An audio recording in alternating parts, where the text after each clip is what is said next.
lá como multiplicar por 3 os honorários com holding. Onde é que está o cliente certo? Vocês me pediram e eu vou gravar esse conteúdo. Como é que eu multiplico os honorários de advocacia por 3? Da onde que eu tirei esse dado? Dos meus alunos e alunas, meus mentorados e mentoradas. Já tem alunos recebendo 10 vezes mais. Só que aí eu quis fazer a média por baixo, porque essa é uma promessa meio esquisita mesmo.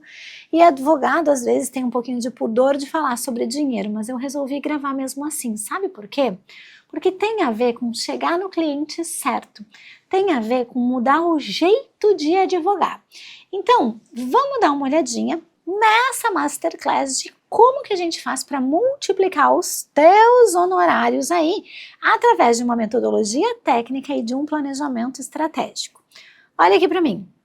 Se você não é meu aluno ainda do Box, saiba que quem é meu aluno pode pegar este materialzinho aqui, tá bem?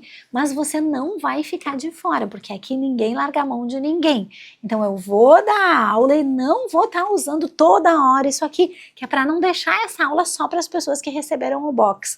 O que é isso aqui? São os folhetos com 366 ideias de postagens sobre holding e proteção. Vamos conversar o que aconteceu imediatamente que deixou os clientes em situação de alerta, ou pelo menos deveria ter deixado. A reforma tributária.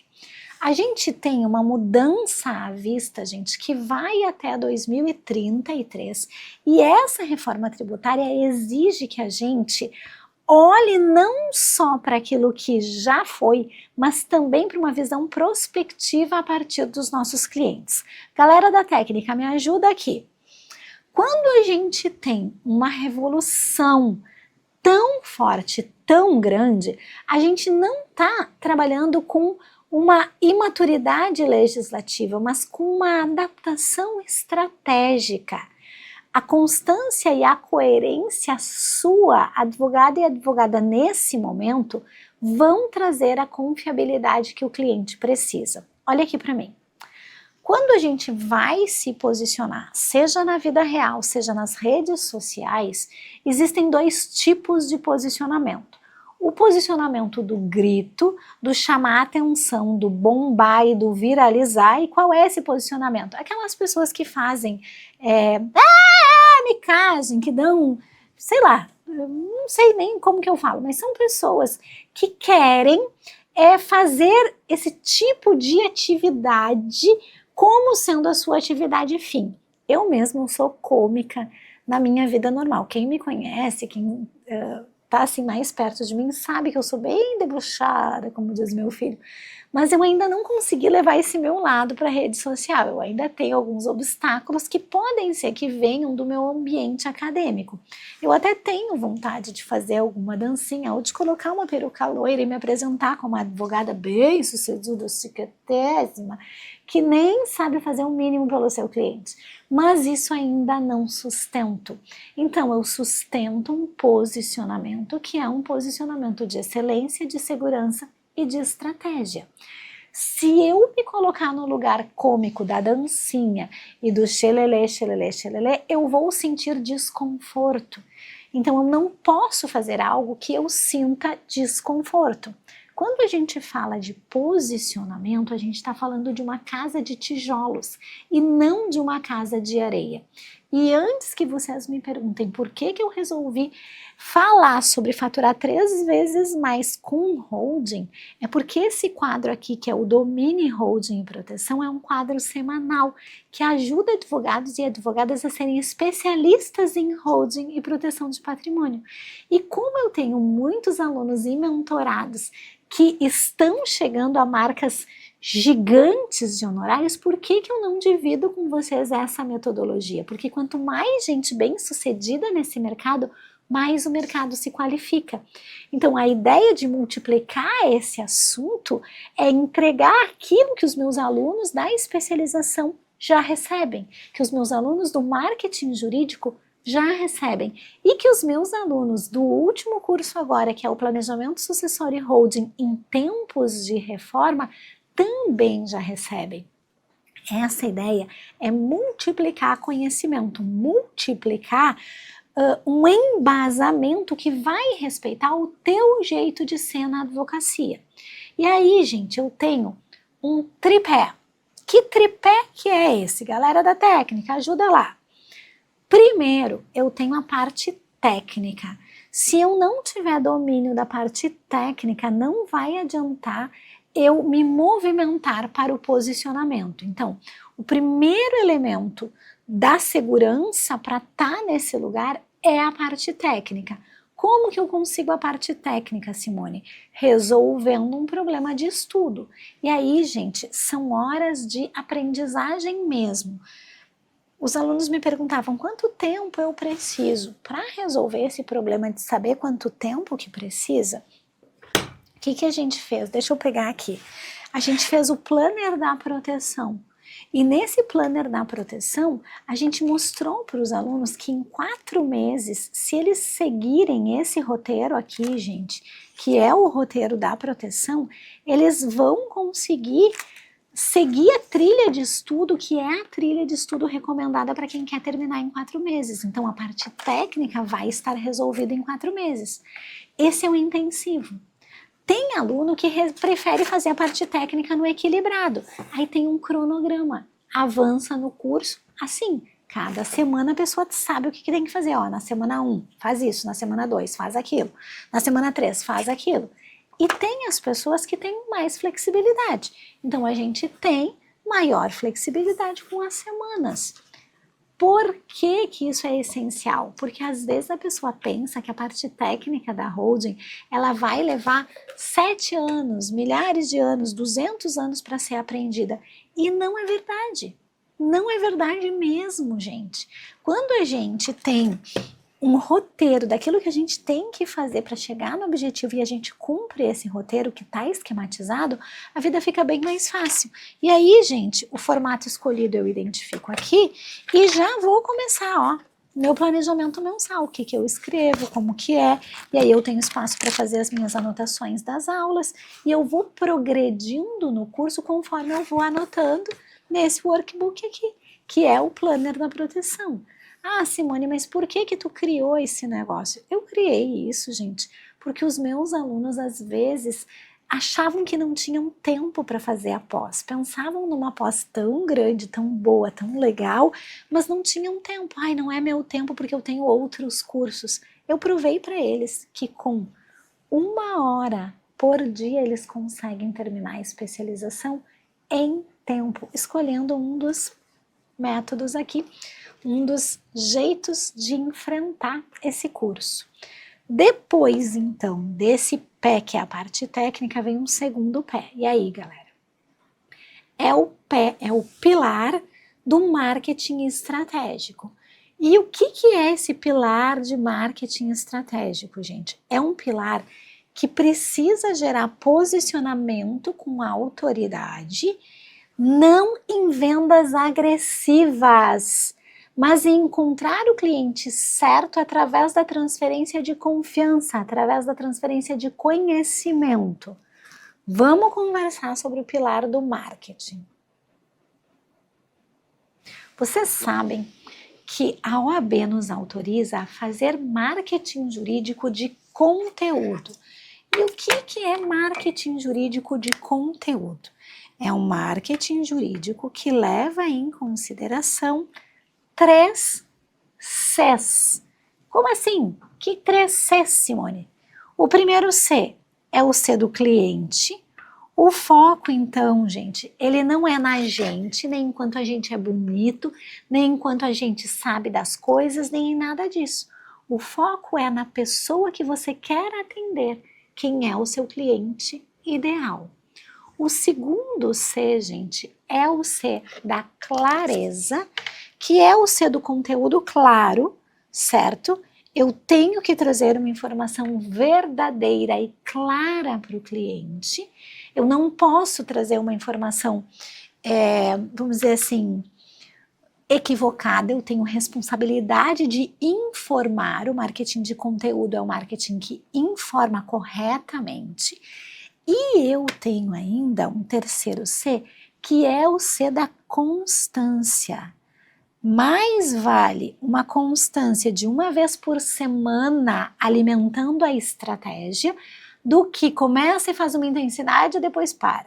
Começa, faz uma intensidade e depois para. Começa, faz uma intensidade e depois para. A ideia do marketing de conteúdo é você ter noção de quem é o seu cliente ideal, clareza do tipo de conteúdo que você vai postar e ter correção desses conteúdos. Então são conteúdos verdadeiros, corretos, informativos de verdade e precisa ser constante. Aí vocês vão me perguntar assim: ah, Simone, mas como é que eu vou fazer para que eu possa chegar nesse cliente certo? Como é que eu vou saber se eu tenho vergonha, se eu não sei o que fazer? Gente, eu vou dizer para vocês assim, duas estratégias bem boas, tá? A primeira estratégia vai para as pessoas que já têm ali os seus livretos para as postagens, e se você já tem o seu livreto para as postagens, que eu botei estações do ano porque simplesmente eu gosto dessa impermanência do tempo. Você pode escolher um por dia, pode ir na ordem ou não. Por exemplo, carta número 10 das 366 ideias. Flor não nasce sozinha. Para haver continuidade, é preciso se envolver e envolver a família no processo. Os objetivos são ensinar como incluir a família no planejamento. Uma opção 1, um checklist sobre as reuniões familiares produtivas. Como conduzir reuniões familiares produtivas sobre patrimônio? Isso é uma dor real das pessoas. As pessoas não gostam de falar sobre dinheiro. Se você fizer reuniões produtivas sobre patrimônio, você está ensinando o seu cliente de verdade como é que ele faz para chegar nessas reuniões. Ou então uma outra opção, um story com um exemplo prático de reunião familiar de como você conduz. E aí, gente, eu quero mostrar para vocês aqui como que seria fazer esse story. Olha lá, um caso real, tá? Eu tenho aqui um problema, duas irmãs, um maquinário de produção compartilhado, uma usa intensamente, a outra não consegue produzir. O resultado é uma depreciação sem remuneração, um conflito familiar e um risco patrimonial. Qual seria a solução técnica desse caso concreto? 3 núcleos de subjetividade jurídica diferente. O núcleo da primeira irmã, o núcleo da segunda irmã e o núcleo dos sucessores nessa questão. Qual seria uma possibilidade aqui? Estruturar uma remuneração pelo uso. Então, eu remunero a holding ou a empresa pelo uso. Cada um paga conforme usa. Um pacto entre irmãs regulamentando essa utilização. A proteção da depreciação dessas máquinas e a garantia de equidade disso. Qual é o problema?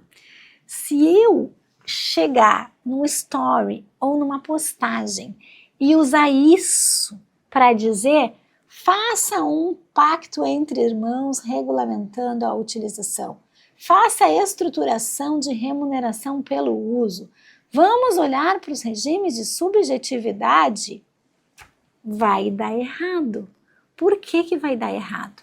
Porque não é um elemento que tenha o cliente, a clareza e a constância incidentes. Ah, Simone, eu não estou conseguindo entender. Como é que eu faço isso então? Eu vou voltar lá.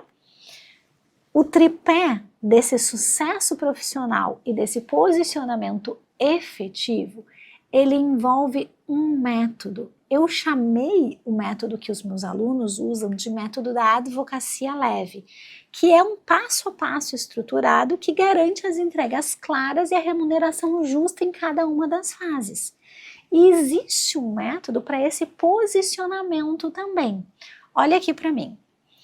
A primeira coisa a fazer, gente, para chegar neste lugar do posicionamento é identificar quais são as dores das pessoas reais que são possíveis clientes seus. Lembra que o caso é de cliente? Então, eu preciso identificar quem é o cliente que eu quero atingir. E nesse caso, que o caso é de irmãs, eu quero atingir qualquer pessoa que tenha um irmão problemático. Então, eu vou fazer uma lista de dores reais. Quais são as dores reais dessas pessoas que eu posso olhar? Qual é o problema que eu resolvo quando eu tenho um caso como esse que eu falei para vocês? Então, pessoas normais podem ter problemas com irmãos. Pessoas normais podem ter uma irmã, como é esse caso aqui, em situação de abuso relacionado aos bens da família. Pessoas comuns podem ter um irmão que trabalha e outro irmão que só recebe os lucros. Pessoas comuns podem ter problema de ser sócia dos irmãos e tem lá dificuldade de cada churrasco de domingo ficar vinculada aos problemas relacionados a essa sociedade. Pessoas que têm este tipo de caso aqui podem ter problemas com os filhos de irmãos, com os filhos e sobrinhos, os primos brigam entre si. Vocês estão vendo que eu estou fazendo uma lista de coisas que acontecem na vida real das pessoas? Porque o primeiro C, gente, é o cliente, não sou eu nem a minha história, é o cliente. E aí, como é que isso vira, gente, um story? Isso vira um story a partir de algum insight. Ou eu vou contar um caso fictício e aí vou dizer assim, eu estava atendendo essa semana um caso de algumas pessoas que eu vou mudar aqui a realidade, mas que pode ser instrutivo para muitas pessoas aqui nesse Instagram. Eu atendi duas irmãs que tinham muito problema entre si. O problema delas era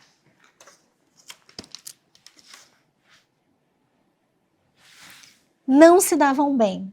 Aqui, uma irmã que tinha uma situação de abuso. Uma delas estava super bem e estava trabalhadora e confiante, e a outra sempre tinha uma situação abusiva com relação aos pais e ao patrimônio. Ou o problema delas era que uma delas trabalhava na empresa e a outra só recebia os lucros. O problema delas era que uma era sócia e a outra também, e cada churrasco de domingo era um problema gigante, porque elas só ficavam falando disso. O problema delas era que os primos estavam brigando por conta da empresa. Vocês entendem que a narrativa, ela diz respeito aos problemas da vida real?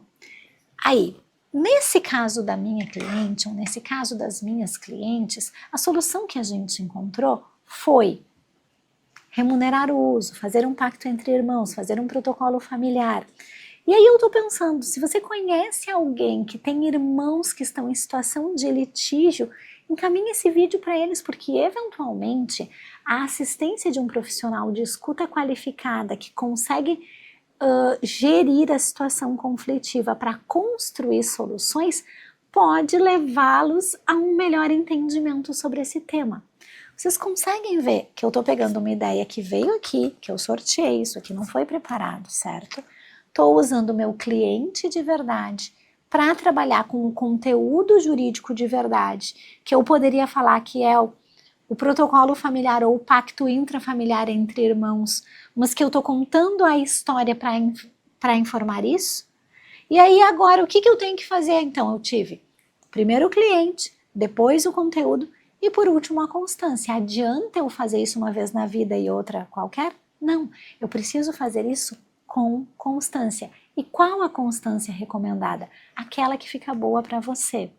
Eu faço postagens todo dia. Primeiro, porque eu me divirto com isso, eu gosto muito. E segundo, porque o meu público precisa dessa constância, porque ele se acostumou. E é isso que eu faço. Mas os meus alunos, eles mantêm uma média entre 2 e 3 publicações por semana, para que tenham conteúdo novo, e eles fixaram nessa constância que toda terça e toda quinta sai conteúdo. Esse domínio aqui, ele sai uma vez por semana, que é uma aula mais longa que pode ajudar os advogados a multiplicar por 3. Depois disso, gente, a gente precisa ter na vida que a gente não pode ser vendedor de carro. O que é isso, Simone? Não seja um vendedor de carro que bota um megafone. Ei, ei, dentro do carro! Brasília 77 à venda! Fusca 78 novinho, emplacado! Não. Essa gritaria, ela gera burburinho e não traz nenhum tipo de confiança. Como que a gente faz para gerar confiabilidade e aumentar a percepção de autoridade? Eventos, gente, com rodadas da OAB, institutos especializados, encontros empresariais. Não adianta eu ir no evento, eu preciso postar. E não adianta eu postar uma foto lá bonitinha em pé parada. Eu preciso dizer o que fui fazer lá. Na Sociedade dos Empresários Paulistas, discutindo reforma tributária. Na OAB, para tratar de planejamento sucessório. O seu cliente precisa ver que você está envolvido com o problema dele da vida real. Mais um encontro para tratar de irmãos que têm problemas de comunicação. Outra oportunidade são as colunas e publicações. Existem muitas colunas gratuitas na internet. Escrever para essas colunas eleva a percepção de autoridade. Por exemplo, o Jus Brasil é um espaço maravilhoso. E transferindo a confiança para as pessoas que te conhecem. O que é isso, gente? Tem uma pesquisa que diz que a gente está conectado a qualquer pessoa no mundo, de verdade, o Dalai Lama, por 6 graus de conhecidos. E que a gente só precisa lembrar estas pessoas para conseguir chegar a um resultado efetivo. Então, se isto é bem verdade, a sua rede precisa saber o que você entrega. Só que o advogado acha que ele vai começar a postar no Instagram e aí uma pessoa que nunca viu ele, que nem sabe quem ele é, que está aqui embaixo, ó, na base da pirâmide, vai olhar para os seus ricos olhos azuis e vai te contratar. Não vai, gente. Não vai.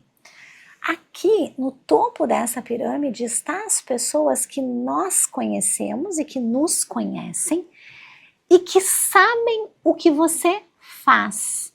Você acha que são essas, mas na verdade são essas aqui, ó.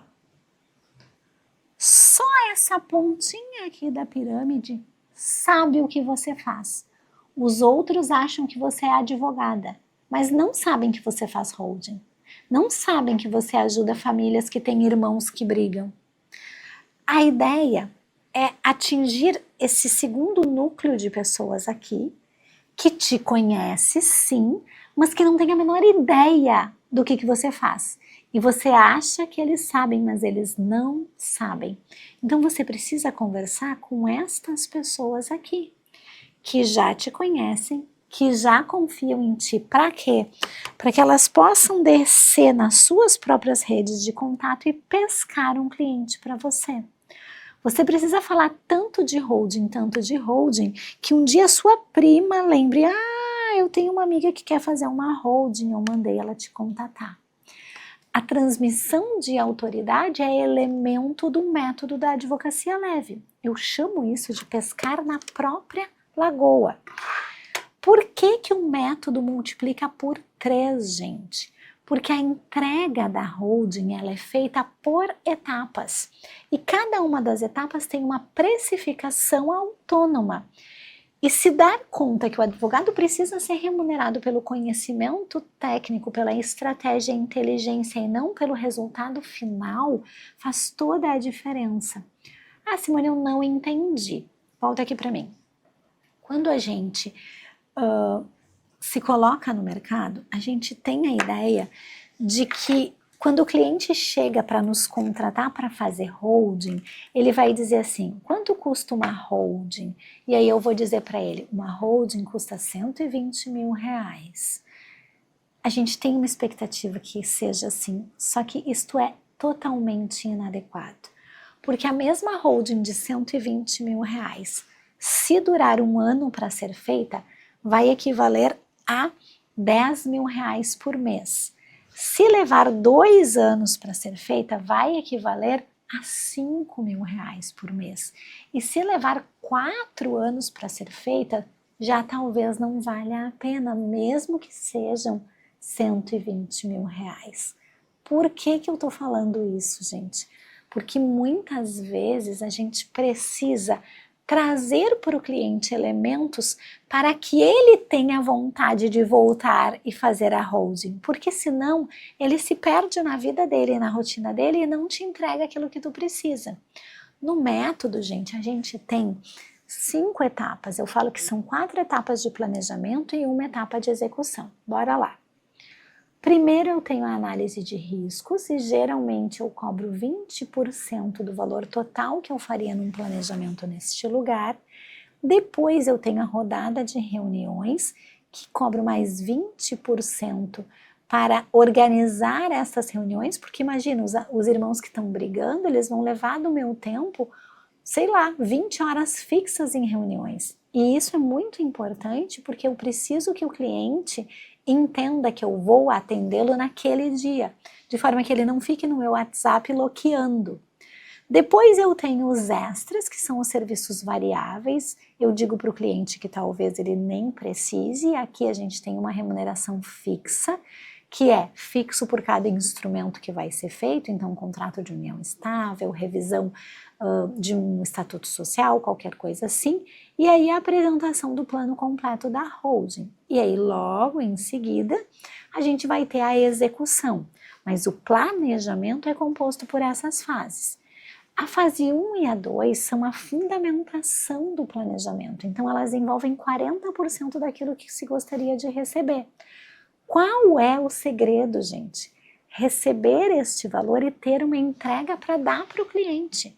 O cliente sai com uma planilha de riscos que vem na calculadora do IDD já prontinha para você entregar para o seu cliente, você faz a assinatura, você já entrega para o seu cliente a análise de riscos e a rodada de reuniões vem com agendamento estratégico das próximas entregas. Então o cliente sai com um presentinho, com uma coisa concreta para usar. Ele vai decidir se ele vai avançar para fazer a holding ou não. A remuneração aconteceu pelo intelecto, pela estratégia. E vejam, não estou trabalhando com a holding ainda. Eu estou pensando na holding do cliente, mas só estou levantando os riscos. Os extras, gente, transformam a nossa vida. Contratos familiares, regularizações, alinhamentos geracionais têm precificação antecipada. Tanto por um testamento, tanto por uma sessão de mediação, tanto por 20 horas de mediação. Como que a gente faz para honorários irem de 50 mil para 160 mil? O patrimônio é R$1 milhão, um valor inicial previsto de 5%, né, de R$5.000, mas se realizar com o método 160 mil. Como assim, Simone? Na fase 1 e a fase 2, R$35.000 ali, ou R$40.000. Por quê? Porque eu estou entregando toda a análise de risco para o cliente saber se ele vai contratar ou não, e estou entregando toda a rodada de reuniões, ou seja, eu estou acalmando toda a família, inclusive as pessoas beligerantes. Os extras, gente, eles geralmente trazem uma remuneração gigante, porque são coisas que o cliente acha que já está tudo certo, mas que a gente vai precisar passar. Pode envolver uma mudança de regime de bens, R$30.000, pode envolver um testamento, R$21.000, pode envolver uma revisão de cláusulas contratuais, mais R$21.000, R$35.000, R$12.000, e aí a gente sai de uma precificação 1 por 1, né, a uma precificação que é variável por instrumento, e não é pela cara do cliente, gente, é pelo tipo de trabalho que dá. A fase 4, que é a fase do parecer, gente, ela tá aqui embaixo, ó, menos de 30 mil. Então, quando eu mostro a estratégia da holding para o cliente, ele já me remunerou intelectualmente. E aí, com o valor, inclusive, dos impostos agora, com a reforma tributária, a gente tem como estimar para o cliente quanto que ele vai gastar. Talvez ele não queira fazer a holding, mas agora com a reforma eu acho que ele vai querer. E a implementação, gente, um valor bem menor. Por quê? Porque o cliente tem que pensar, tá, agora que eu já cheguei até aqui, eu quero fazer isso. que eu tenho, gente? Nudges, a psicologia por trás desse método. O que são nudges? São estímulos que a economia comportamental identifica como facilitadores da decisão. O atendimento tradicional cria nudge para procrastinar. O método da advocacia leve cria nudge para o cliente fazer, para o cliente decidir. E para que o advogado, se quiser ir embora depois da entrega, também faça isso. Quando o cliente não sabe qual é a próxima fase, a vida dele atropela. E a gente não pode fazer. Por que as famílias costumam desistir no meio, gente? Por que elas não fazem? Porque elas não têm clareza, porque elas têm dificuldades relacionais, porque elas já pagaram, e aí se elas já pagaram, elas vão te abandonar e vão te estender por 5 anos essa holding, ou porque elas estão frustradas. E isso, gente, não pode impedir você de prestar o seu serviço de qualidade. Então, não é sobre juridiquês. Fale para a sua rede, fale de problemas reais. E aí, o que de verdade você vende, né? Entre aspas. Qual é o equipamento de luxo? Não é uma sacola de supermercado, gente. As pessoas querem a bolsa chique. As pessoas querem o Rolex. Porque uma sacola de supermercado e uma trancinha feita com linha de costura não trazem para as pessoas a segurança que precisaria. A gente tem confiança em equipamentos que são sofisticados, ou vocês entrariam num elevador sem nenhum tipo de manutenção, meio xoxo capenga? Não entrariam. E a proteção verdadeira, ela é dada a partir da excelência que eu consigo trazer para o cliente. Quando a gente tem um multiplicador real por 3, usando as 5 fases do processo, a gente tem 100% de certeza. Eu sei, se você já é meu aluno, seja na mentoria individual, seja na mentoria em grupo, seja no curso lá na especialização ou no curso da reforma tributária e da reforma do Código Civil, que você já tem acesso a esse conteúdo.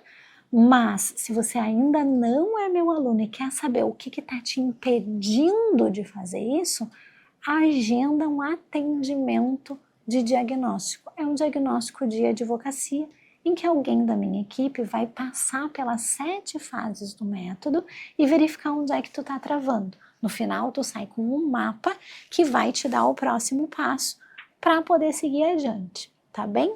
Te vejo no próximo domingo.